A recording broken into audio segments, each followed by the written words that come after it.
নমস্কাৰ, আসসালামু আলাইকুম। আশা কৰোঁ সকলোৱে ভালেই আছে। আহকচোন দুটামান কথা আলোচনা কৰোঁ। 2025 বৰ্ষ সমাপ্ত হ'ল আৰু 2026 চলি আছে। নতুন শিক্ষাবৰ্ষ আহি আছে আৰু নতুন শিক্ষাবৰ্ষত হয়তো নতুন পেৰেণ্টছসকলে নিজৰ শিক্ষাৰ্থীসকলক, নিজৰ কণ ল'ৰা ছোৱালীসকলক ক'ত এডমিশ্যন কৰাব, সেয়ালৈ কিন্তু বহুত গাৰ্জেনে, বহুত পেৰেণ্টছে বহুত চিন্তাত পৰি আছে। নিজৰ ল'ৰা বা নিজৰ ছোৱালীজনীক ইংলিছ মিডিয়ামত পঢ়াব নে অসমীয়া মিডিয়ামত পঢ়াব, সেই মিডিয়াম লৈ কিন্তু বহুত ল'ৰা ছোৱালী কিন্তু বিমূৰত পৰে। বহুত পেৰেণ্টছে বিমূৰত পৰে। বহুত পেৰেণ্টছৰ কিন্তু সমস্যাও বহুত দেখা দিয়ে। যিয়ে নহওক, 2026 নতুন শিক্ষাবৰ্ষত যিসকল পেৰেণ্টছে নিজৰ ল'ৰা ছোৱালীবিলাকক যদি আপুনি অসমীয়া মাধ্যমত ব্যক্তিগত খণ্ডত বিদ্যালয়ত পঢ়াব খোজে, তেতিয়াহ'লে কিন্তু আপুনি এটি সঠিক ভাল এটি পৰিৱেশ থকা বিদ্যালয়ত নিজৰ ল'ৰা ছোৱালীক কিন্তু নামভৰ্তিকৰণ কৰাব লাগিব। কাৰণ ঘৰ এটা বনাব সময়ত ঘৰৰ ভেটিটো যেতিয়া মজবুত নহয়, তেতিয়া কিন্তু চাব আপোনাৰ ঘৰৰ ওপৰত আপোনাৰ যিমানে ভাল ফাউণ্ডেশ্যন নাথাকক, ভাল যিমানে ৰড নাথাকক, যদি ফাউণ্ডেশ্যন দুৰ্বল হৈ যায়, তেতিয়াহ'লে কিন্তু ওপৰত যিমানেই ৰমক ঝমক নাথাকক কিয় সেইবিলাক কিন্তু কামত নাহে। যিয়ে নহওক, কণ ল'ৰা ছোৱালীবিলাকক হয়তো আমি সুন্দৰ এটি ফাউণ্ডেশ্যন গঢ়াবৰ কাৰণে আৰু সুন্দৰ পৰিৱেশৰ কিন্তু প্ৰয়োজন আছে, আৰু সেই দিশটো কিন্তু আমি চাব লাগে। স্কুলৰ সুস্থ পৰিৱেশ আৰু তাক মৰেল যিটো এডুকেশ্যন, এনভাইৰনমেণ্টটো কেনেকুৱা, সকলোবোৰ কিন্তু আজি চালি জাৰি চাব লগা হয়। স্কুল এনভাইৰনমেণ্টটো চাব লগা হয়, টিচাৰ ষ্টাফ চাব লগা হয়। তো গতিকে আজিকালি চৰকাৰী স্কুলবিলাকত চৰকাৰে ইমান সুবিধা প্ৰভাইড কৰা সত্ত্বেও কিন্তু চৰকাৰী স্কুলবিলাকত শিক্ষাৰ্থীৰ সংখ্যা দিনক দিনে কিন্তু কমি গৈ আছে। আৰু ইয়াৰ কাৰণটো হয়তো কিছুমান পেৰেণ্টছে জানে, কিছুমানে নাজানে। চৰকাৰে ইমান সুবিধা প্ৰভাইড কৰা সত্ত্বেও চৰকাৰী অনুষ্ঠানবিলাকত হয়তো প্ৰাইমাৰী লেভেলত, নাৰ্চাৰী লেভেলত শিক্ষাৰ্থীৰ সংখ্যা একেবাৰে কিন্তু তাকৰ। ইমান ভাল মেৰিটৰ টিচাৰবিলাকে এপইণ্টমেণ্ট পোৱাৰ পিছতো সেই টিচাৰবিলাকৰ দ্বাৰা কিন্তু উন্নত মানদণ্ডৰ শ্ৰেণীত যিটো পাঠদান, যিটো সময়সীমা, সেয়া কিন্তু শিক্ষকসকল বঞ্চিত হৈ থাকে। শ্ৰেণী ৱাইজত টিচাৰ হয়তো নথকাৰ কাৰণে বা ভাল এটি এনভাইৰনমেণ্ট নথকাৰ কাৰণে চৰকাৰী স্কুলবিলাকত সাধাৰণতে আজিকালিৰ পেৰেণ্টছবিলাকে, বৰ্তমানৰ নতুন পেৰেণ্টছবিলাকে হয়তো এডমিশ্যন কৰাই দিয়াৰ ক্ষেত্ৰত কিন্তু এটি বিমূৰত পৰে, এটি প্ৰব্লেম ফেচ কৰা দেখিবলৈ পোৱা যায়।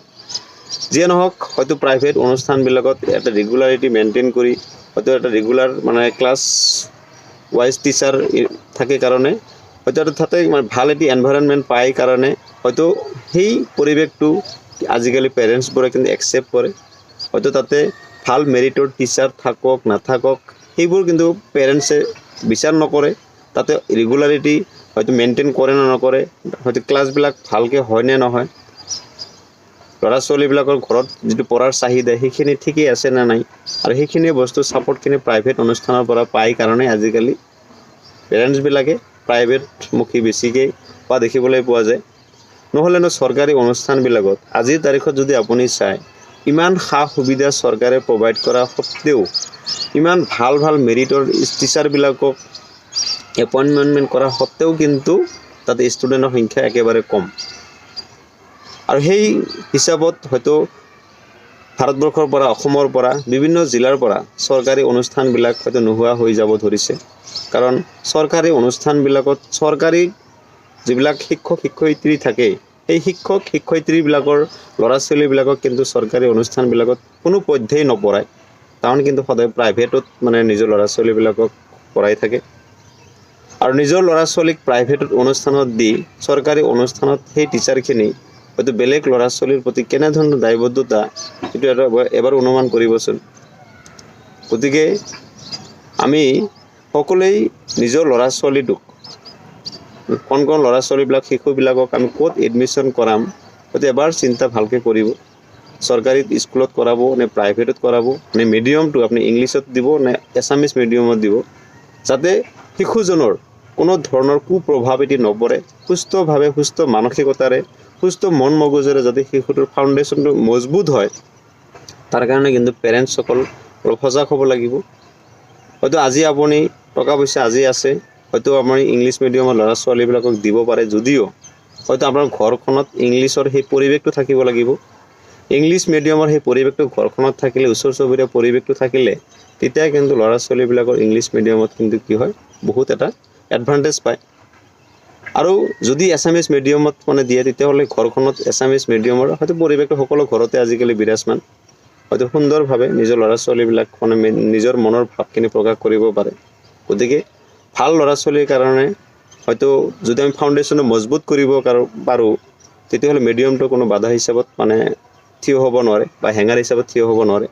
গতিকে যে আমি শিশু এজনক সৰুতে যে আমি মানে ইংলিছ মিডিয়ামত মানে বজাৰটো জাপি দিব লাগিব, সেইটো কোনো কথা নহয়।